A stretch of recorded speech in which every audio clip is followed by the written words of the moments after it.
Većina građana do sad odvoz smeća nije plaćala prema količini nego prema površini stana. To je nepravedno jer smeće stvaraju ljudi, a ne kvadrati. Od ove godine takav je način naplate nezakonit. Odvoz smeća moći će se naplaćivati prema broju ukućana, volumenu ili masi.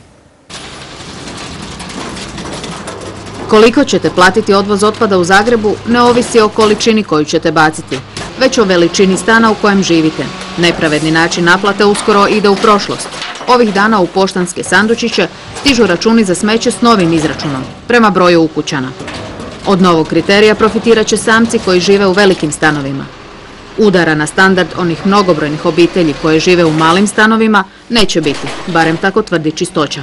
Niko neće platiti više, a neki će platiti manje. Malobrojni će platiti manje. Mi ne želimo ugroziti standard tih građana. Nama veća naplata u Čistoći ni ne treba, mi smo zadovoljni što imamo sada i mi ćemo naprosto građanima dati jednokratni diskont i nećemo naplaćivati sve što više izračunamo. Na novi obračun gradove je natjerao zakon. Za naplatu prema količini mnogi nisu spremni, pa će se naplatom prema broju ukućana zadovoljiti zakon, ali i izbjeći visoke kazne.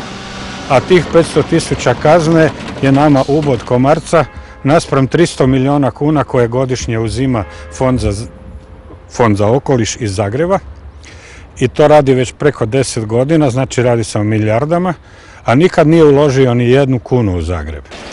Ovako je vuk sit, a koza cijela. Do uvođenja pravednijeg načina naplate pričekat ćemo još koju godinu. Za naplatu prema količini treba nabaviti novu opremu, a to ćemo na kraju platiti mi, potrošači. Najlošija varijanta je ta da se uvede naplata prema broju članova kućanstva, jer je zapravo to i dalje jedna paušalna naplata koja ne stimulira odvajanje otpada. No neki gradovi naplatu prema volumenu imaju već godinama. Kutina, Crikvenica ili Velika Gorica pozitivni su primjeri. U Velikoj Gorici odvoz kante od 120 litara košta 50 kuna mjesečno.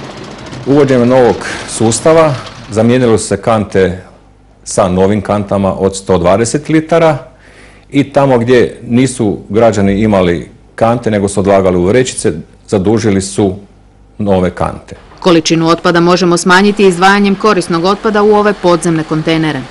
Znači, građanima je ostavljena mogućnost da dio tog svojeg otpada recikliraju i smanje na taj način volumen. Usporedimo li po gradovima, cijene su za primjerice kantu od 120 litara različite.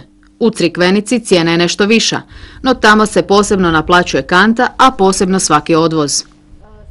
Bez obzira na razlike u cijenama i nepravedne načine naplate, na kraju ispada da s cijenama odvoza otpada za sad možemo biti zadovoljni. U Europi u sklopu cijene odvoza otpada vi plaćate i zbrinjavanje otpada, međutim u Hrvatskoj to nije praksa. Čeka nas i provođenje europskog pravila, nema odlaganja otpada ako iz njega nisu izdvojeni korisni dijelovi, pa će nam to sigurno donijeti poskupljenje. Vlasnici kuća za odmor u mjestima uz more često su nas